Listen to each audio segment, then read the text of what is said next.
No, I just wanted to decrease suffering in the world. Decrease suffering. I wanted to decrease suffering and bring about more happiness and peace in the world. And I felt that being a doctor was the best way.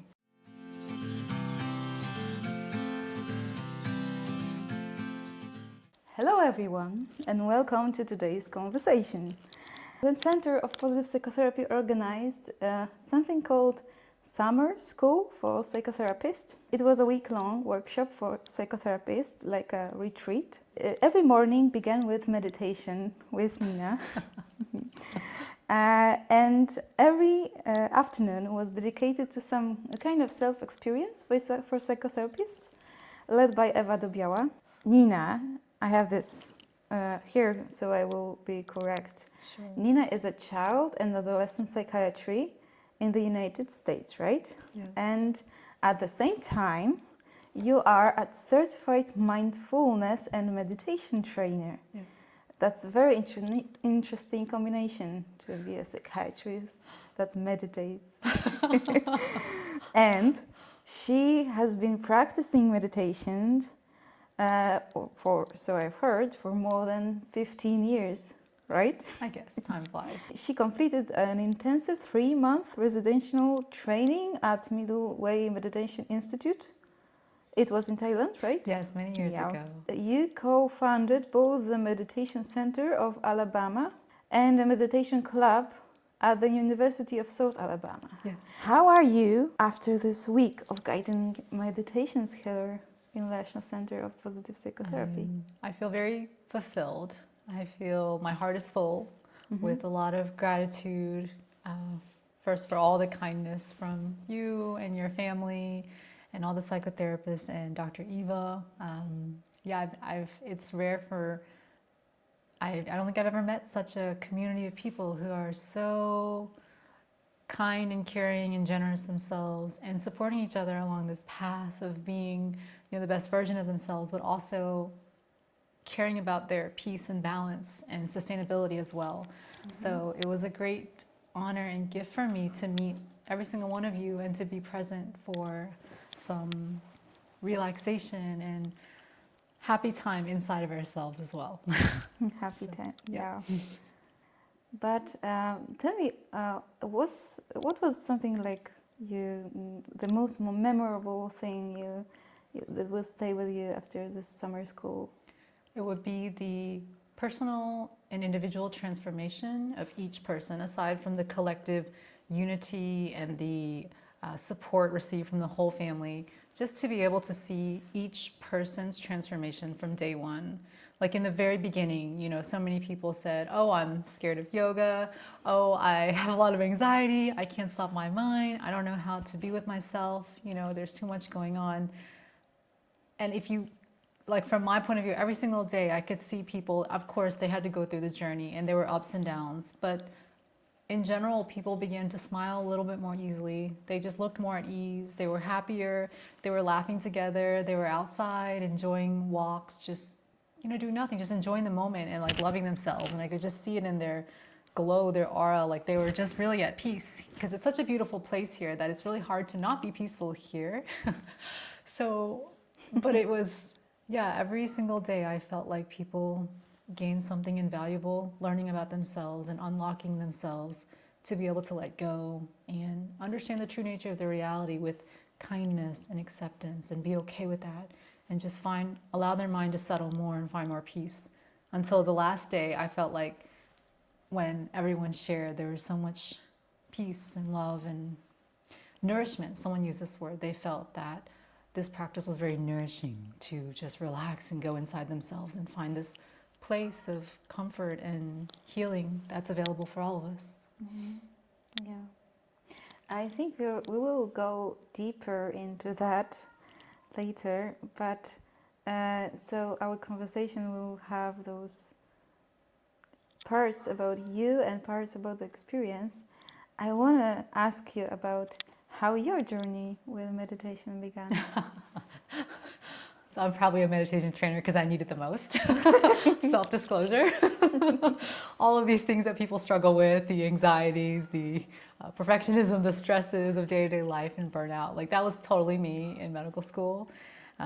So yeah, I mean, I guess I'll start from the beginning. I was born in Eastern wisdom household, like from Buddhism, and my parents had me like meditate and chant a little bit every day, and I was kind of. So you were like raised in a meditating family? Yes, yes. Since you remember? Right. Okay. Every day we would chant a little bit and we would just quiet our minds. And it was just like people brush their teeth. Like it didn't mean anything to me special. It's just something we did. And then, It was like a culture of your family. Yes, that's correct. I was raised in this culture. And then as I got older, I kind of was on the track to being a doctor. My father is a physician, so they kind of channeled me towards this direction. But then, when I got to college and I was really very irresponsible and, undisciplined, and I just basically kind of failed out of college, and I was kind of lost. I really didn't know like what I wanted to do and why, because the motivation was kind of outside of me. It wasn't really from me 100%, even though I knew it was a good thing to do, but it was something I was led towards. So when push got to shove, I questioned myself, like why, what is my purpose? Like what do I really want to do for me? So I actually, dropped out of college, and my mom, she was like, well, you can be a waitress and you can go to Thailand and meditate for 2 weeks on the mountain. But luckily, I was open to the experience because I was raised in this culture. And, free trip to Thailand, I'm not going to say no. So I went there and I meditated for 2 weeks, and I had no idea what to expect. I just showed up for the program, just eat mindfully, be in the present moment, learning from Buddhist monks about the purpose of life, and just learning how to meditate and clearing my mind. And I just remember feeling, even at that young age, like my mind was very clear after 2 weeks of meditation. I somehow felt very strongly that I needed to do something to help the world. I wanted to do something useful with my life. And with the wisdom and tools that I had, I felt at that time that being a doctor would be the best thing that I could do. So I just kind of lit a fire inside of me. So I came back and, I kind of let go of all the negative influences in my life, which were coming from friends in college sometimes. Good people, but maybe inviting me on a path that wasn't what I wanted to do. Another outside influence, right? Yeah, another outside influence, right? And so I learned to listen to myself and what I really wanted. And then from that moment on, I just had this practice that helps me to recharge, helps me to have inner strength and accomplish my goals in a kind of more sustainable way.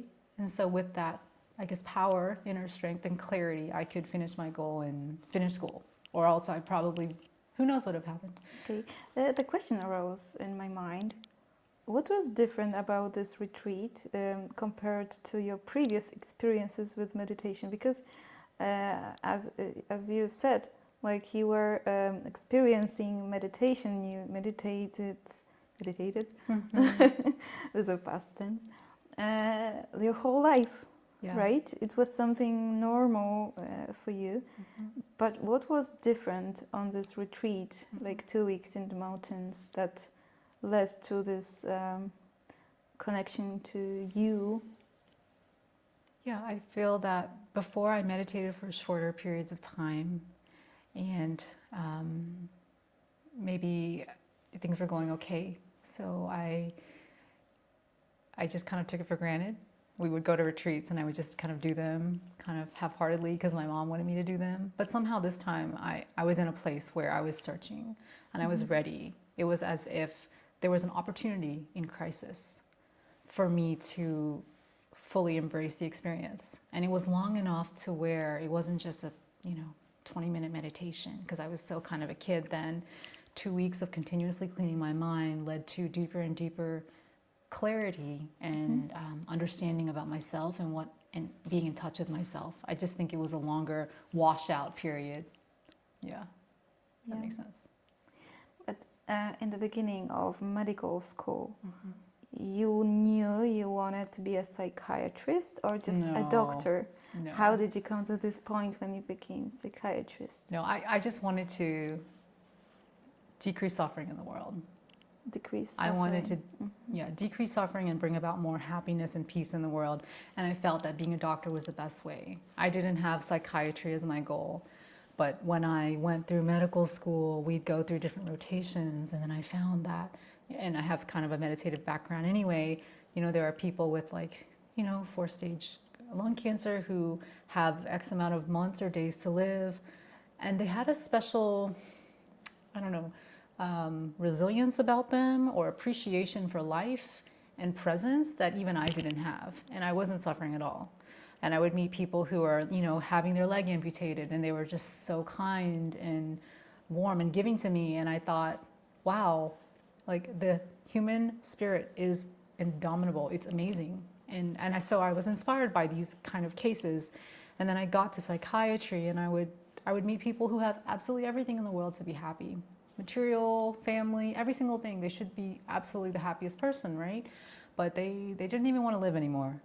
So I felt that the suffering of the mind could overpower the body. So there was something deeper in the root cause of suffering. And since I had a meditative background, I felt it was in the mind. So I went towards psychiatry. Mm-hmm. Okay. That's interesting. As a psychiatrist, how do you combine meditation with being a doctor, or you do these are kind of separate paths, like you're a psychiatrist in the morning and then meditation trainer? That's an excellent question. Luckily, they're very complementary.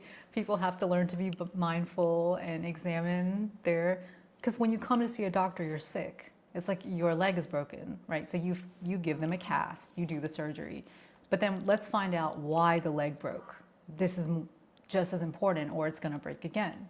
If you're living a lifestyle that's filled with streams of, or holes of where negativity or imbalances come in, we need to be mindful, and we need to understand where our suffering comes from our thoughts, our speech, our actions, our habit patterns. And so mindfulness is just like a sister to healing. It's like the prevention. I don't want people to have to come see me just for medication and get the cure, but I want people to understand why they're suffering, to be able to heal from that trauma or prevent future trauma and never have to come see me again. Does it make sense?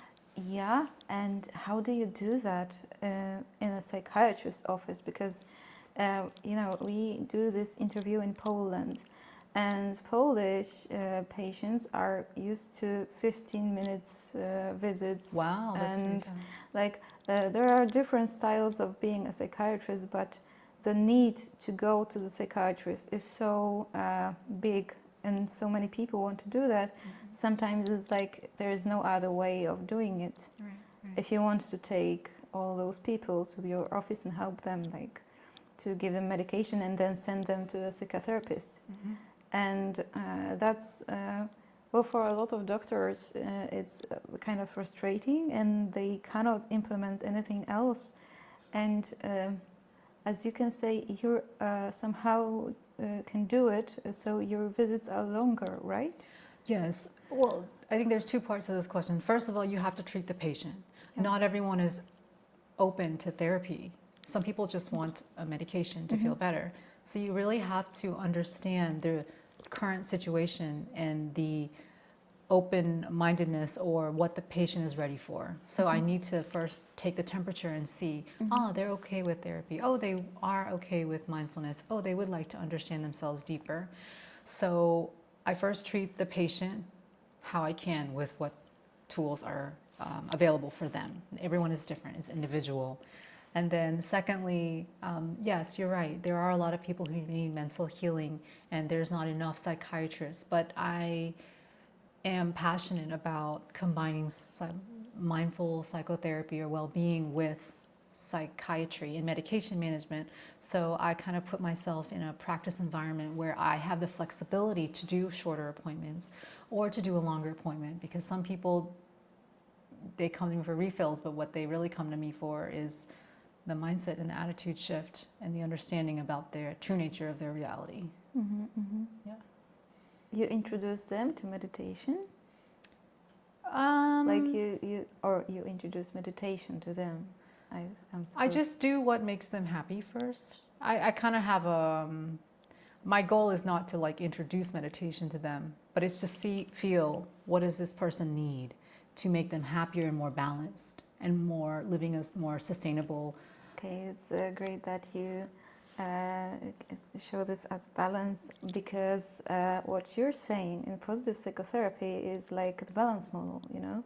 So for me, what you're saying is a bit about I'm hearing and looking for the area that needs the most Yes. to be like, you know, it's not grown enough, Yes. you know, that needs more attention from you or from psychotherapy or whatever, you know.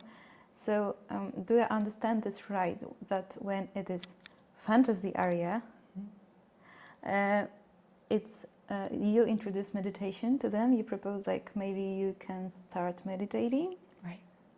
Yeah, that's the way Yeah, you do I it. kind of, so human beings, just to be able to sit down and feel relaxed, you need basic core conditions. You need enough food, you need enough well-being. You can't be suffering in the hospital and just easily meditate. You know, your relationships are suffering, you're having some big catastrophe in your life. You need to heal from this first. You need to understand why the person is suffering and what they need to, as you so eloquently said, strengthen in the pillars of foundation of the mind. So I kind of feel and see what is lacking, and I kind of target all areas. We need to eat healthier, we need to exercise more. And of course I might teach some breathing exercises so that they can help to find a little more peace in the moment wherever they are, which is like a small little seed, right? And then maybe when we work together for a longer period of time, it's so interesting that people actually kind of naturally kind of come to me and they're like, hey, so I heard about this like mindfulness thing or meditation, you know, do you know anything about that? And then I'm like, okay, see, they're ready for it, but they need to heal to a certain level, because we all have the quote mental sickness of the mind, in the sense of the mind is wandering to the past and the future. So most people who see the psychiatrist have such sufferings and disorders that you really need to heal that first, like depression and anxiety and trauma and things like that. Oh, that's interesting. Is there a situation when you think the meditation is not a good idea to do? Yes.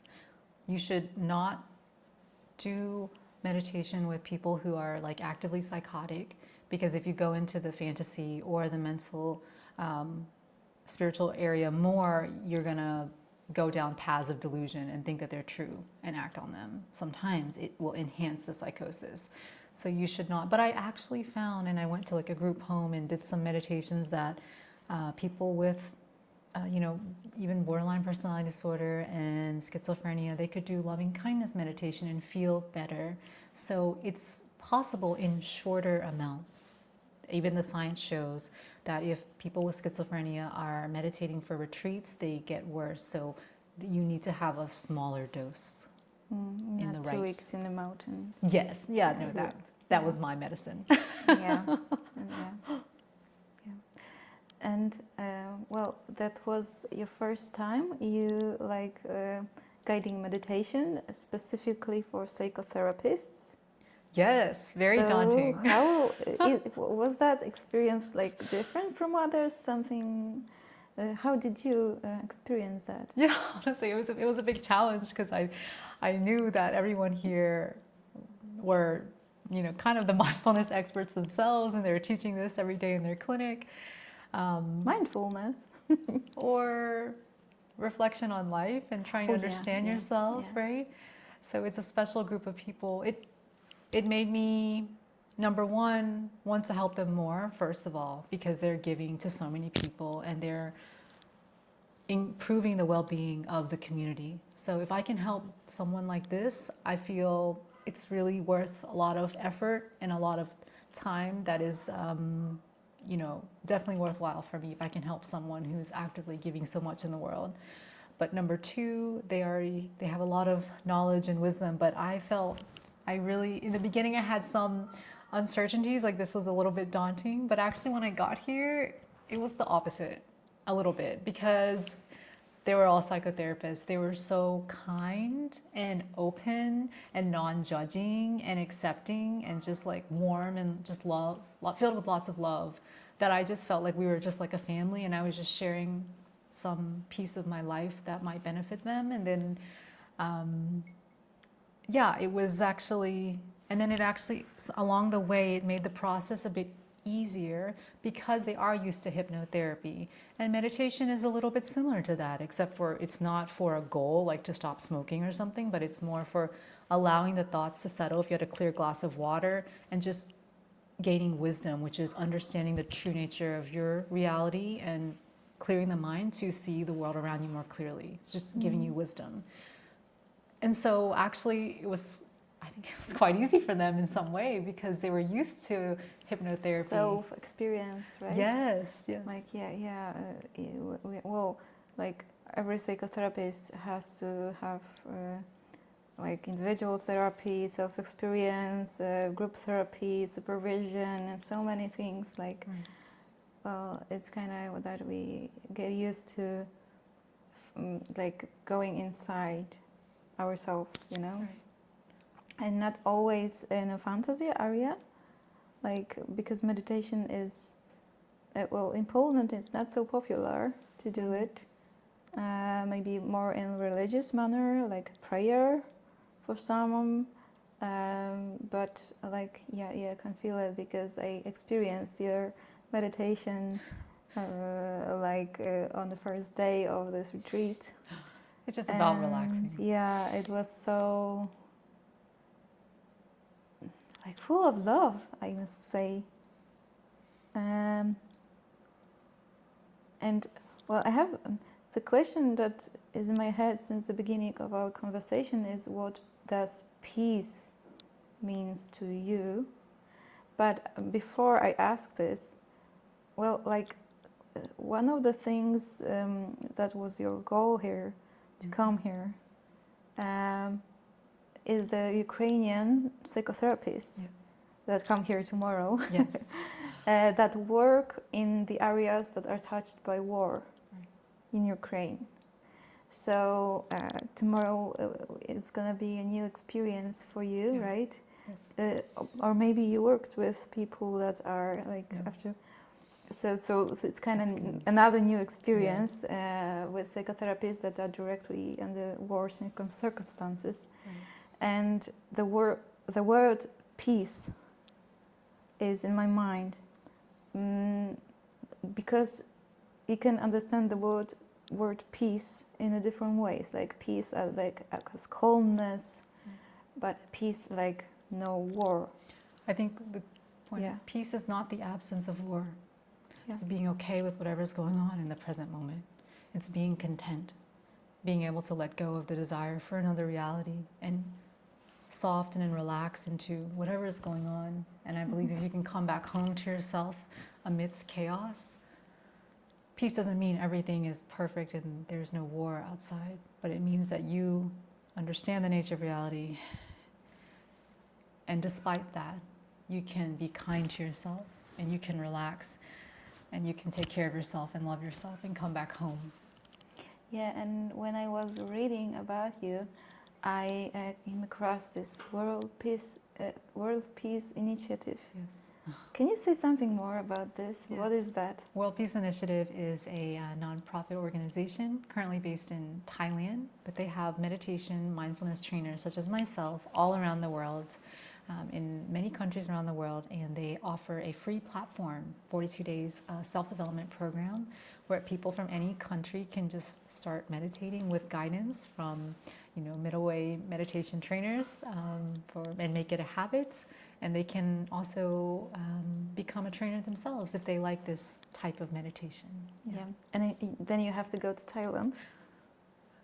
I think so. You don't think you have to. It's a good reason to go. But I mean, who doesn't want to go to Thailand?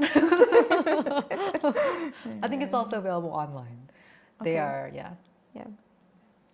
wonderful. Okay.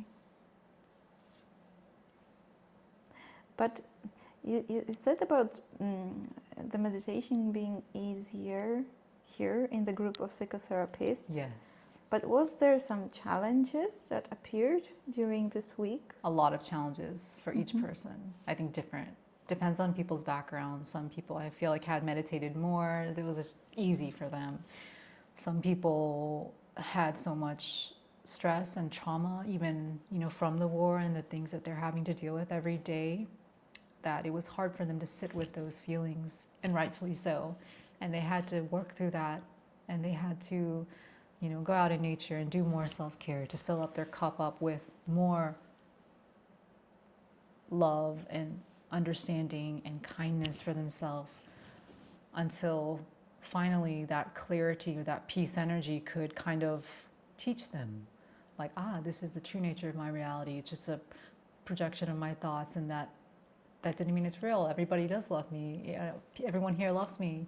And I am a good person. I think some people struggled with self-love and self-acceptance, and but it was the group energy. It wasn't me or something. Every single person brought their light, like a candle light, and it was like all together. Sometimes one might flicker, but there's another one right next to you, and they'll light you up. Yeah, and you did this candlelight meditation. Yes. Does it have a name? This process you did on the last day in the evening? Just a candlelight meditation. Just a candlelight. Yeah, it's just kind of a symbol of lighting the inner candle or peace feeling, happiness from inside of you, and it's just the external representation and kind of bringing all of our lights together and showing as something you can actually see that the world is brighter when there are 16 candle lights shining together rather than just one. It can get lonely, and the winds of life will make your candle flicker and sometimes go out, and you would want to be right next to someone in a loving family just like this, where you would just be relit right away. Okay. Yeah.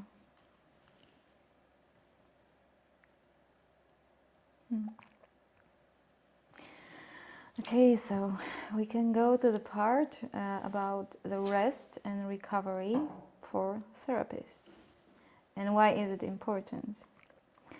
And well, as a therapist, I think that we always remember to train ourselves. And there's a fly annoying me. Yeah, just like our thoughts, they come and go. we can send them loving kindness. It's like, I constantly feel this fly on my head. Okay. The external representation of the human mind. We have it here today, everyone. Like, go away. Okay, so about rest and recovery. I feel like the therapists are very aware of that they have to train and they have to learn more about their patients and read books and to be better at their professional, to be better helper. But it's very easy for the therapist to forget about recovery and sometimes saying no to the outside world, that I cannot help another person right now, not now, or maybe never, maybe I'm full and I have to learn how to say no and not answer any more phones or not taking any more patient clients.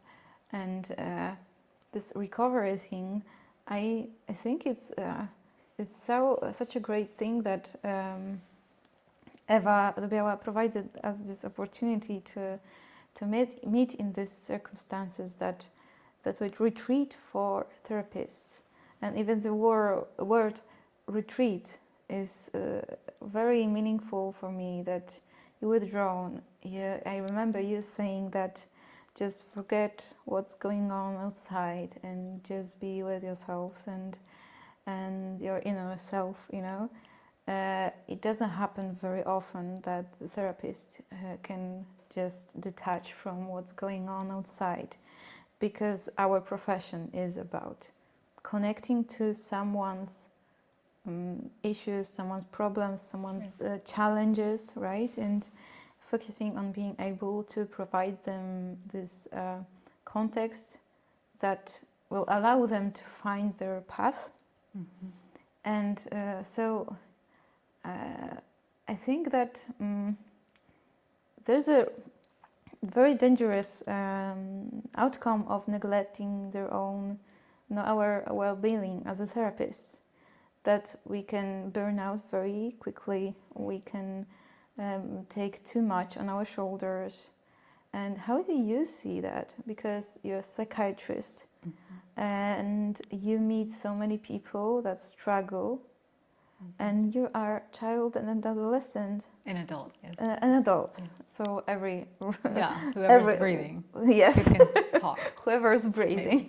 Yeah. Preferably. So you also, I think you also meet this kind of challenge that you need to sometimes breathe after meeting like a patient that has really big heaviness inside, and we need to do something about this tension and to take care of the body and mind.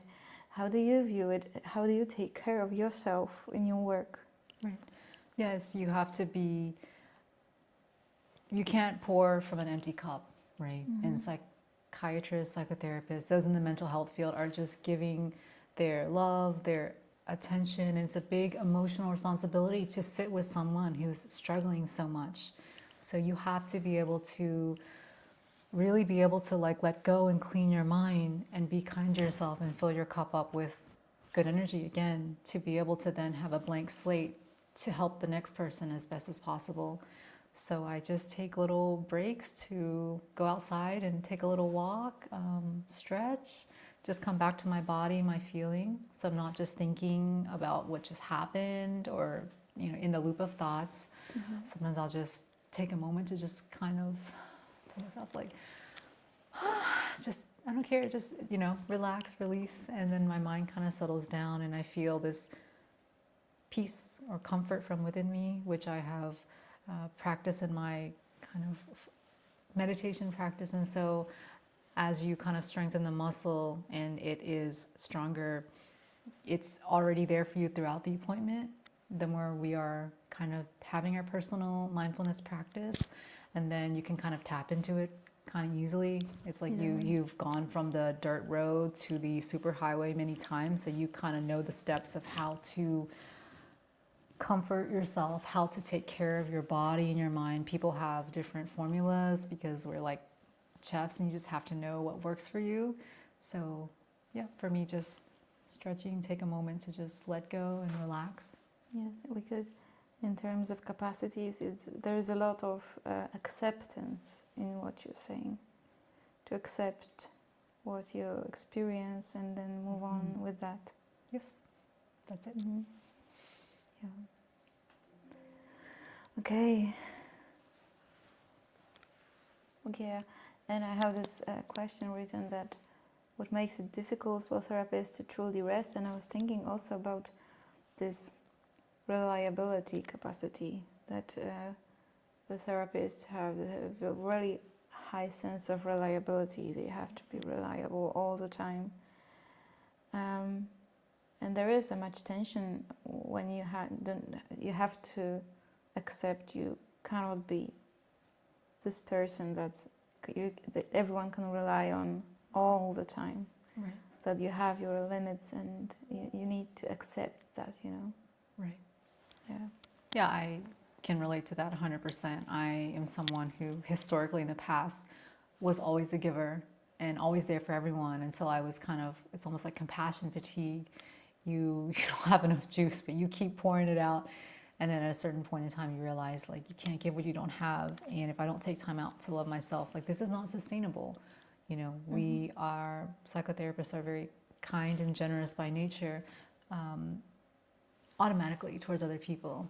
But then like you forget that you're also a human being in this human condition, suffering as well with your own needs and challenges and stresses of day-to-day life. So we have to give to ourselves and come back to ourselves, like you said, retreat to know, okay, the smoke is coming out. I need to take a mental health day. I need a little break. I need to have some self-care, whether that be. And this reminded me of something we were talking about before this interview, and also what you said on the first day of summer school, that happy people make other people happy. it was in this context I asked you about World Peace Initiative. That this is a kind of different approach to the world peace. Could you explain it a bit more about the concept? That Yeah, inside out instead of outside in, right? I mean, have you ever tried to change the whole world around you to make yourself happy with all the conditions to make you happy? I used to try to do that, and it's way too much work. It's much easier to just change myself, to adjust my attitude and find peace. And when I'm not really happy or at peace with myself, you know, I say things that are coming from a state of mind of irritation or discontent, and then I act on those feelings and those thoughts, and I do things that are unskillful, and I don't have mindful speech. So how are we changing the world, right? With our energy, with our thoughts, our speech, and our actions. So if you purify from inside and we have the good energy, you're automatically you're going to see the world in a brighter light. You're going to have let go of the unnecessary baggage that you were carrying around that was like blocking you from seeing like the beauty in the world. It was like your glass was filled with mud and you were just stirring it around all the time until you know that happiness is there. You felt it as a child, but now it's like you're so busy, you just couldn't stop to enjoy the moment. So letting things be, letting things settle, having the peace energy. World Peace Initiative believes in helping people achieve their personal peace and balance and clarity of mind to be the best sustainable version of ourselves. And we believe, you know, if everyone can do this and work on themselves, because we can all be led by positive or negative emotions. We all have a devil and an angel, but we need to be aware and train ourselves to be with the angel, because we want to make peace in the world, so we have to be the angel, but we have to train ourselves. And, you know, no one can change me but myself. And so it's my personal responsibility to myself in the world and to my own peace and happiness to clean my mind and be the best version of myself. I hope that helps. Yeah, thank you for that answer, really, really. And okay, so for our next part, can you say, because we're speaking about meditation, about the mental retreat and loving ourselves and everything, but for our intellectual needs, could you explain what happens in the mind and body when during meditation? Why does it support recovery, like from the inside of our body? Or Yeah, absolutely. I love that science has proven the benefits of mindfulness and shown that we all have a monkey mind that jumps around, and we have a sympathetic nervous system that was evolutionarily advantageous. When the saber-toothed tiger comes after you, you want your cortisol to rise, your blood pressure and heart rate to increase, and get up and run away, right? But now, you know, it's just small things like from Reddit or Instagram or the current situation in the world.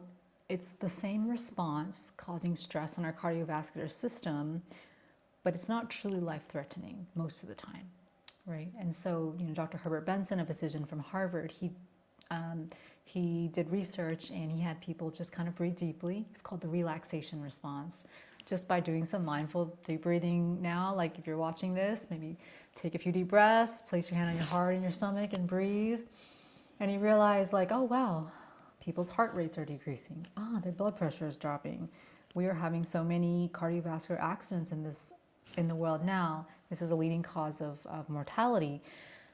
And he realized that this is life-changing medical treatment possibly if people did this more regularly. Just taking some deep breaths, you know, you can just feel it's cool. I've done it before. I can measure my blood pressure before and after meditation. I love science, and I love to see that it goes down by quite a lot after I meditate. If you wear like a watch, you can measure. I actually love to like record all of the vital signs when I meditate, because you can see the breathing goes down, the heart rate goes down, the blood pressure goes down, and you know that what you just did had a positive benefit on your physical well-being. And they've even done studies on very direct influence on the body. Yes, immediately. And like people who have like AIDS or HIV, you know, they've done 8-week mindfulness-based stress reduction courses just for 8 weeks, and then measure the CD4 count. So in AIDS, the CD4 count is going to drop. And so they do mindfulness, and then they measure their CD4 count, and it went up. You know, people with like early Alzheimer's, they did an 8-week mindfulness-based stress reduction course with like, I think it was Kirtan Kriya Yoga, which is 12 minutes a day of like hand mudra and like some deep breathing maybe. And then the first area of the brain that experiences degeneration in Alzheimer's, I'm forgetting the exact name right now, but this area of the brain after a brain scan and 8 weeks of mindfulness meditation increased in metabolism. Yeah. So this is so interesting that I think for the sake of this recording, we're gonna find it and just yes, we'll put it. If I found it, you can see this like right in the screen. Right. Okay. We'll put it up for you. Yep. I have one in my mind, but I don't want to say the wrong one. But we're gonna find it. We're gonna find it. Yeah. It's a very popular study. You can look it up. And so this study like kind of revolutionized, you know, the thinking like, wow, mindfulness can be preventative in preventing age-related cognitive decline, possibly. Because as we grow older, our brain atrophies. Older people forget things, right? And people who meditate regularly, like for 20 years, they did this study and they saw every part of the brain, the gray matter, increase in gray matter, every part for regular meditators. And if you just looked at people who meditated for 8 weeks, you could see in certain areas like the amygdala, the fight or flight response, decreased. The frontal lobe, which is responsible for attention, focus, and concentration, increased in gray matter.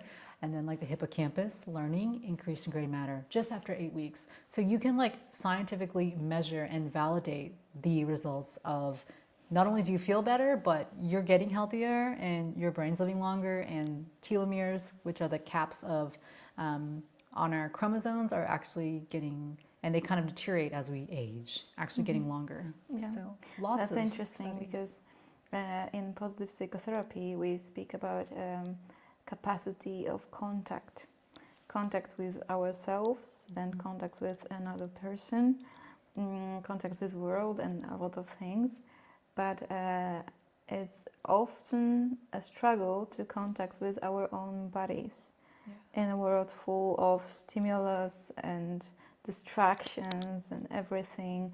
And when we try to somehow calm ourselves down, the monkey is walking and doing stuff in our mind, and we do not know how to stop the monkey.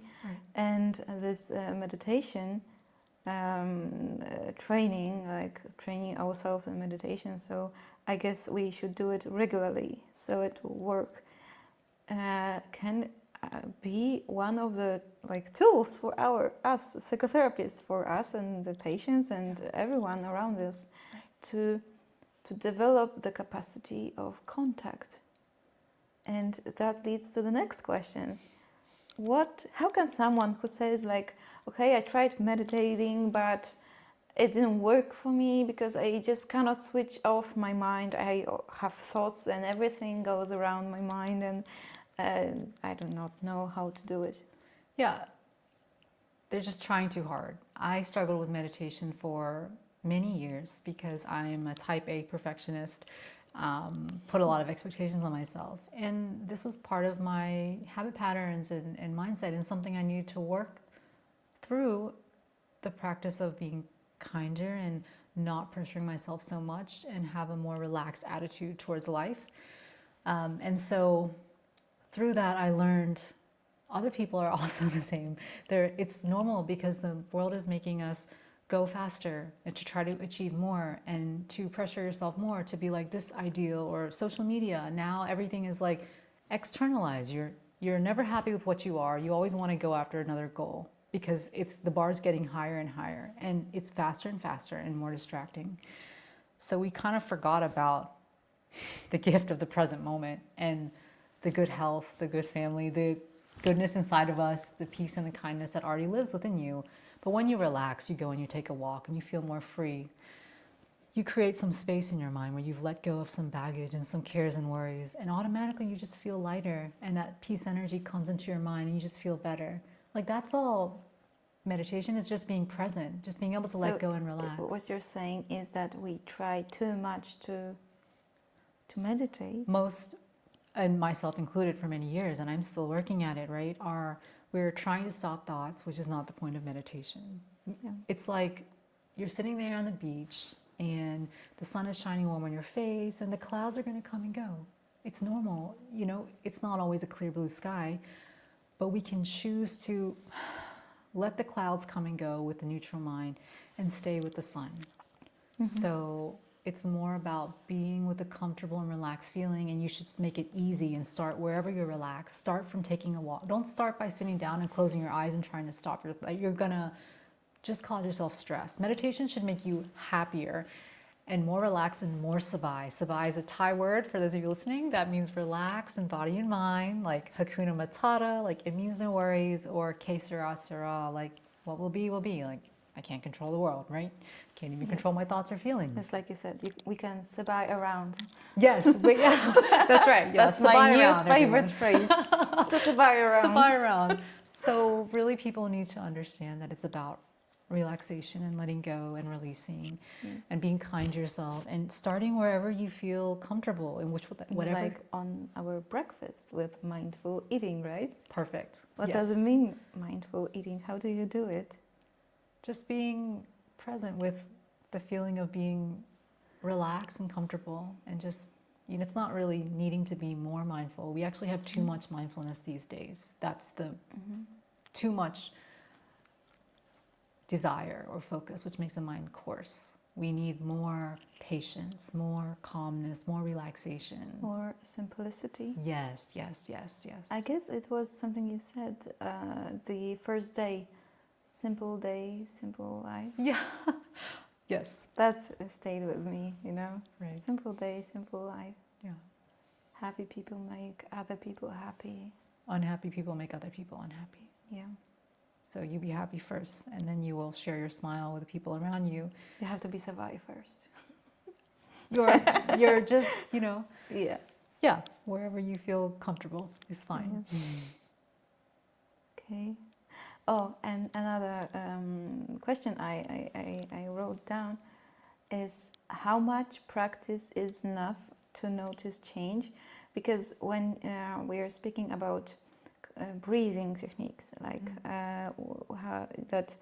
most people know that when we are stressed, we need to breathe to lower the stress.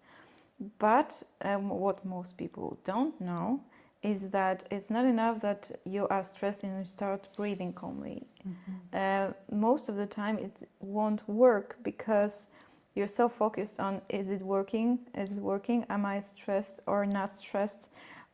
It's an additional stress, focusing on whether it works or not. But in order for this to work, just breathing, you need to practice it, like breathe calmly with like full breath technique when you are actually calm and not stressed. Right. And you have to do it like every day for a few minutes for a few months in order for this to work, like to connect to this feeling. And how is about meditation? Do you know some what's your experience, and maybe there is some research on that? When does it start working? Well, I mean, we can see in that, well, first of all, even a moment of letting go and relaxing and just being okay and putting down the past and the future and just breathing and just enjoying the moment, not when you're having a panic attack, but just throughout the day, because throughout the day, stressors and things increase. Just a moment of like 1.001% more relaxed is a new you. So you don't need to, don't think that you have to do X number of minutes or X number of hours to gain benefit. Just relaxing a little bit more in any moment of the day, washing the dishes, feeling the ground beneath you, feeling the water on your fingers, and just bringing your mind back to your body and breathing and feeling centered is already, in like just a few seconds, helpful. Of course, to make a measurable difference. I mean, honestly, even just saying that, I can feel like my blood pressure drops a little bit. So I think if you measure the heart rate variability, maybe it already dropped. But as you said, to make lasting changes, we probably have to look at the research to know exactly how much meditation you would need to do to have your resting blood pressure kind of drop. But we had that study with the Alzheimer's patients of 12 minutes a day, Kirtan Kriya Yoga, right? Of just breathing and using a hand mudra and a mantra. And that already caused, I think it was the posterior cingulate gyrus to increase in metabolism. So, and that's 12 minutes. And like, you know, maybe you just wake up and you don't jump out of your bed and check your phone yet, and you just breathe and you just, you know, I'm alive. A lot of people didn't wake up today. Like, we are always focused on what we have to do and we forgot what we have. That's the problem. We're always focused on the outer world and what we're trying to achieve, and we forgot that we have this gift of life, and the thing that, you know, the contentment, happiness that we're searching for, we have more than enough conditions for most of us to be happy already. And, you know, maybe a few minutes throughout the day, and then at nighttime before you go to bed, just take a moment to, you know, breathe, reflect on the good things that happened that day, and allow your mind to settle for a moment, and then go to bed. And I think 12 minutes is so easy, but I think start small. You don't need to, it's not, how should I say this? Just go with your feeling. If you feel better, it's working. It's our, you know, like maybe there's not a scientific measurement for that, but if I'm happier and I'm less stressed and I'm more relaxed, like, there may be enough. It's good enough. There may be a certain amount that I need to do to make a measurable difference in my body, and we can find that out with research, and there's lots of research being done. But for myself, if I feel better and I'm happier, like even just for a moment, I'll take it. I don't know. Yeah. Hopefully that helps. Yeah, and I'm thinking about what will start tomorrow, and what you said about kind of healing your nervous system. When we speak about trauma, it's so important that, because trauma deregulates everything in the body, you know, especially if it's this very ongoing trauma, like you are drowned into it. And when you are, for example, in a war zone, you're like the psychotherapists that work in Ukraine with people that are touched by war have this double difficulty, because for one hand they are in this trauma themselves, right, and on the other hand they have this helper profession, yeah, and they help others that are touched by war and trauma. And this is even more crucial, I think, for a therapist that works in an environment of trauma, to just stop, right, accept, love themselves, and find the inner peace, because there is not always peace around them. Correct. You know? So, right. Yeah, it's just like, you know, I guess, well, I'm from the United States, so I, of course, didn't have direct experience, of course, with war and trauma, but, you know, I can just imagine like a physician in the emergency room working in COVID. He has to give, and he has to be 100% there, and he's also, his life is at risk, and even more. Mm-hmm. How must he feel? So the tools, because they're always in fight or flight, the tools to just relax for a moment, to just feel safe, to come back to yourself, to be able to have the tools to take care of yourself is so important, especially for a psychotherapist. And I hope we can provide the space to give them love and care and allow them to feel safe enough to where that they can relax a little bit more, because they're probably in fight or flight all the time. I can only imagine what that's doing to their bodies and their minds. And hopefully, and I know Eva's been working so hard, and she's so amazing to put this program together for them. Yeah. And hopefully they can just know at least that they're not alone, and this is a safe place for them here, in terms of we are here for them, and to provide them containment for their emotions. Right. To help them contain, yeah. Right. It's a really great gift that you came here to do this? I think it's a greater gift for me to be here, actually, because it's people who are struggling, who don't give up, and are still the light in the darkness that are the most inspiring ones. That they can be the light in the dark even for other people. They are, even though they might be stressed and maybe burned out, they are the light for other people in the darkness. This is an amazing person, and to meet someone like that is very inspiring. And yeah, it's my honor to be here. It's the other way around. Well, your presence here is not over yet, but I need to ask this question. What do you, like, personally take from this week in Poland? I guess I haven't stopped to reflect on that, because I received so much love and so many happy memories and so many beautiful friendships. I feel like I have like a new family here. Positive family. Yeah, I'm so grateful. It was the most amazing experience. Such beautiful, kind, bright lights, and so filled with love. I'm just very grateful for this opportunity, and I learn more. If anything, I learn more from them than probably I may have looked like I shared with them in terms of my own experience.